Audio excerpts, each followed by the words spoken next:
Na gente aqui, ó.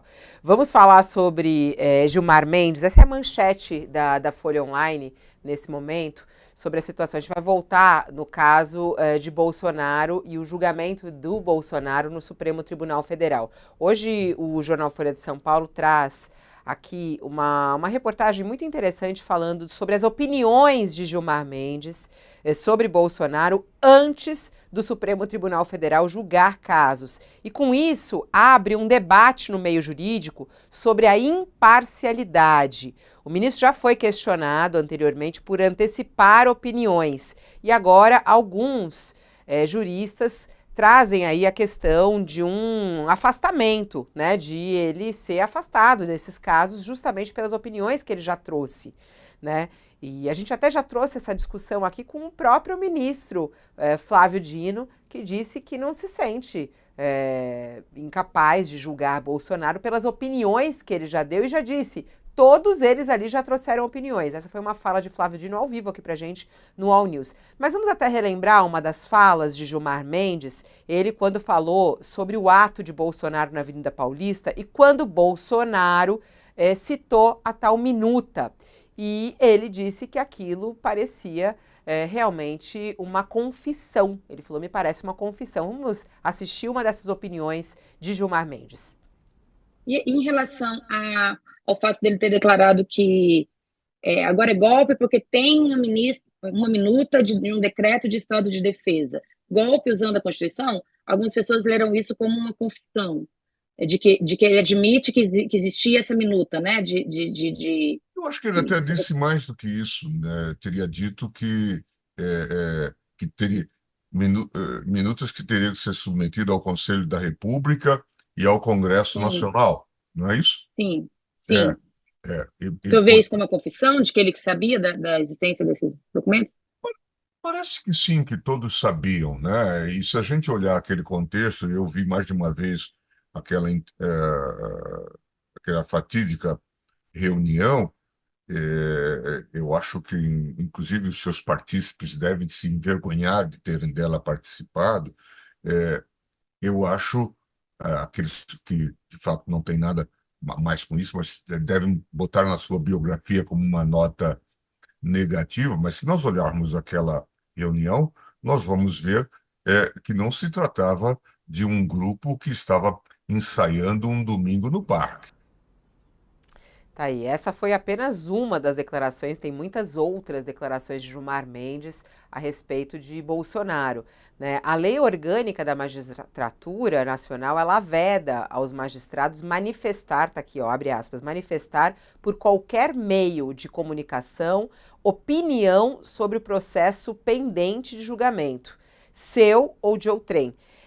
Durante aqui a reportagem, ao longo da reportagem do jornal Folha de São Paulo de hoje, trazendo até várias dessas frases, eles também ouviram juristas, né? O Cássio Casagrande, por exemplo, que é professor de Direito Constitucional, ele avalia como graves as falas públicas de Gilmar e outros ministros do STF sobre casos a serem julgados, com opiniões que resvalam em questões políticas. É um pouco na linha do que diz até o professor Walter Mairovitz, já conversou conosco a respeito disso, ele acha que é bem complicado vir essas opiniões a público e que pode comprometer o julgamento, né? E ele diz aqui que é algo, ele falou assim, olha, nós ainda não encontramos um mecanismo institucional para inibir essas extravagâncias aqui no nosso país. Por isso que isso continua a acontecer. Tem aqui um outro advogado, Eugênio Pacelli, que explica que não há uma previsão específica na avaliação dele, no Código de Processo Penal, para declarar suspeito ou impedido um magistrado em decorrência de manifestações públicas sobre casos em andamento. Vamos lá, eu queria ouvir vocês a respeito disso. Você acha que o Gilmar Mendes pode ser considerado suspeito para julgar, ô Josias? Como é que você analisa essas opiniões que vários ministros já soltaram aí sobre o Bolsonaro? Acontece no judiciário brasileiro, Fabiola, algo que não é comum em judiciários em outros países, né? Os juízes falam, né? E, por vezes, falam sobre processos que estão submetidos a julgamento na corte. Não é a melhor coisa do mundo, né? E nós estamos falando aqui como jornalistas, né? Como jornalistas, por vezes até telefonamos para os ministros do Supremo à procura de informações e tal, né? Mas, evidentemente, a um juiz não convém emitir posições antecipadamente sobre casos em relação aos quais ele emitirá sentenças, não é? Então não fica bem. Mas o ministro Gilmar Mendes, por exemplo, faz isso com muita frequência. Outros ministros fazem isso com muita frequência. Entrevistamos aqui, você se lembra, Fabiola, antes de tomar posse, o ministro Flávio Dino nos deu uma entrevista e deu um adeus para nós, né? Disse: olha, essa será uma das minhas últimas entrevistas, não estarei aqui com mais frequência, e para nossa ventura, o ministro esteve aqui com alguma frequência enquanto respondia pela pasta da Justiça, né? E ele disse: agora eu vou falar só nos autos, né? E assim deveria ser. Eu só vi há casos de ministros que passaram pelo Supremo e mantiveram esse rigor de falar apenas nos autos, né? O caso mais eloquente dessa safra recente de ministros é o da ministra Rosa Weber, que acabou de se aposentar. Aliás, o Flávio Dino foi para a vaga dela, né? E ela tinha um estilo que é um estilo tão esquecido quanto necessário. Era uma juíza de mostruário, avessa a refletores. E desde que assumiu lá, em 2011, até o momento que saiu, ela não deu um pio fora dos autos, nesse sentido, de se manifestar sobre algo que estava pendente de julgamento. Ela mantinha a porta dela, do gabinete, aberta, mas por essa porta não passavam jornalistas. Não há vestígio de envolvimento da ministra com conchavos. Não, acho que ela se pautava por aquela canção famosa do Cartola, né? Segundo a qual as rosas não falam, e ela não falava, senão dentro do processo e na hora que expunha o seu voto ali diante da TV Justiça. Esse seria o comportamento desejável dos magistrados no Supremo, mas não é assim, não será assim, e nenhum deles se considera impedido de julgar por conta de manifestações que fazem em público, sob refletores. Então, o Gilmar Mendes não se considerará impedido, outros ministros que se manifestaram tampouco se considerarão impedidos. O próprio Flávio Dino, quando não havia ainda a perspectiva de virar ministro do Supremo, ele emitiu muitos juízos sobre o Bolsonaro.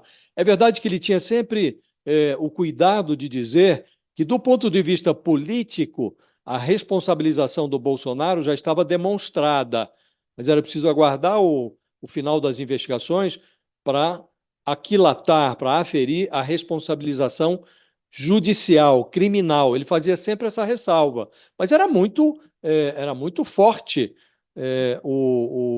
As declarações eram muito fortes, as declarações que o Flávio Dino dava em relação ao Bolsonaro.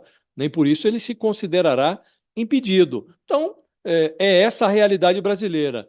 Deveria ser assim? Não, num cenário ideal, não deveria. Mas é assim e continuará sendo assim, Fabiola. E você, hein, Sakamoto, como é que você vê essa posição de Gilmar Mendes? Ele está apto a julgar Bolsonaro? Como é que você vê ele emitindo opinião de Bolsonaro antes do julgamento? Isso pode prejudicar o julgamento de Bolsonaro? Então, prejudicar exatamente, do sentido de que o julgamento pode ser questionado e pode ser, inclusive, buscar-se uma anulação, é difícil imaginar isso, porque quem vai decidir são os próprios ministros, no final das contas e no frigir dos ovos. Então, é difícil imaginar. Agora, é claro que uma coisa é o ministro do Supremo, como a ministra Rosa, ele se pronunciar em defesa da democracia, né, como quando aconteceu com o 8 de janeiro de 2023. A outra coisa é você fazer comentários que caberiam ao processo, né, aos autos, né, julgamentos, opiniões que caberiam aos autos do processo, não exatamente alguém que já é juiz, sabe que vai julgar a pessoa e acaba se manifestando. A gente está pensando na questão do Bolsonaro, que é o caso mais aberto, mais famoso, Mas vamos lembrar que isso vale para qualquer coisa. A gente vê uma quantidade grande de juízes falando um monte de coisa, né? Falando, dando opiniões, dando, e depois julgando em várias esferas. A primeira instância, né? Juiz de primeira instância, desembargadores em tribunais. A gente vê o pessoal falando, tipo, desavergonhadamente, né? Então, esse é o ponto, né? Quando o ministro do Supremo Tribunal Federal acaba falando mais do que deveria, ele passa uma mensagem para toda a estrutura do judiciário brasileiro, porque o STF é a cúpula do judiciário brasileiro. Então, isso passa para o STJ, para o TST, para o STM, passa para os desembargadores, sejam eles estaduais ou federais, passa para as varas federais, trabalhistas, né? Para a justiça estadual, as varas de justiça comum, passa aquela imagem de que, olha, aquele ordenamento, todo aquele regramento presente na, na, a lei orgânica da magistratura, tudo isso mais, não faz diferença, sabe? Porque cada um pode falar, porque um magistrado está acima de tudo isso. Não importa o que o magistrado está acima de tudo isso. A gente sabe que os magistrados têm opinião, a gente sabe o que eles pensam, que eles têm opinião, que eles pensam sobre coisas, que eles são mais à esquerda, mais à direita, tudo isso mais, né? Não existe, de fato, a imparcialidade, né? A imparcialidade é uma coisa a ser buscada, né? A gente sabe como jornalista é você buscado, mas é uma coisa que não existe é uma coisa teórica. Só que o que que acontece é que os magistrados têm que buscar isso. Eventualmente eles não vão conseguir, mas eles têm que buscar isso, né? Exatamente, principalmente nos temas que eles sabem que vão ser julgados por eles. É isso. Vamos aguardar aí o que vai acontecer, né? Mas é muito interessante ver o debate jurídico sobre isso. O professor Mayrovitch fica indignado, né? Ele fica bravo aqui quando ele vai falar sobre isso. Ele se inflama até. Ele como juiz até, né? Ele é ex-juiz. Ex-juiz não, juiz aposentado, né? E aí... Sabe por quê, Fabiola? Sabe por que que ele fica inflamado? Porque a essência do trabalho do juiz é a imparcialidade. Então é preciso que o juiz paire acima dos fatos, observe tudo e na hora de decidir que ele o faça de forma imparcial. Quando o juiz, antes mesmo de analisar os autos, antes da conclusão da investigação, ele já emite opiniões a respeito, aí ele se afasta desse ideal da magistratura, que é o ideal da imparcialidade. Por isso que um juiz como o professor Mayrovitch, aí ele fica mais indignado ainda, né? Porque ele sabe como funciona a coisa, né? E assim deveria ser, mas não é o que sucede no Brasil. E eu diria até infelizmente, porque esse distanciamento ele daria aos julgamentos uma aparência mais interessante, né? Não é à toa que o Supremo está aí sofrendo questionamentos. Houve uma pesquisa agora da Datafolha recente, mostra uma leve melhoria ali na imagem do Supremo, mas o Supremo acho que apanharia menos da opinião pública se tivesse um pouco mais de recato. Essa é a palavra. É preciso que o magistrado tenha recato. Recato nas declarações que dá, no comportamento que exibe em público, nos atos dos quais participa. Há uma série de limitações que os magistrados deveriam observar e nem todos observam. É uma pena, porque o judiciário vai sendo atacado e permite, de vez em quando, o surgimento de figuras como o Bolsonaro, né? Que atacava o judiciário e o fato dele atacar o sujeitava a críticas, e nós mesmo fizemos muitas críticas em relação ao Bolsonaro pela forma como ele se relacionava com as instituições, inclusive com o judiciário. Agora, o mais perverso disso tudo é o fato de que as críticas do Bolsonaro, os ataques levianos do Bolsonaro, encontraram eco na sociedade, né? E o judiciário é hoje questionado. Ele fornece material para que esse questionamento prolifere na sociedade. Então é uma pena que isso ocorra, né? E acho que os magistrados deveriam observar isso e ter um pouco mais de recato.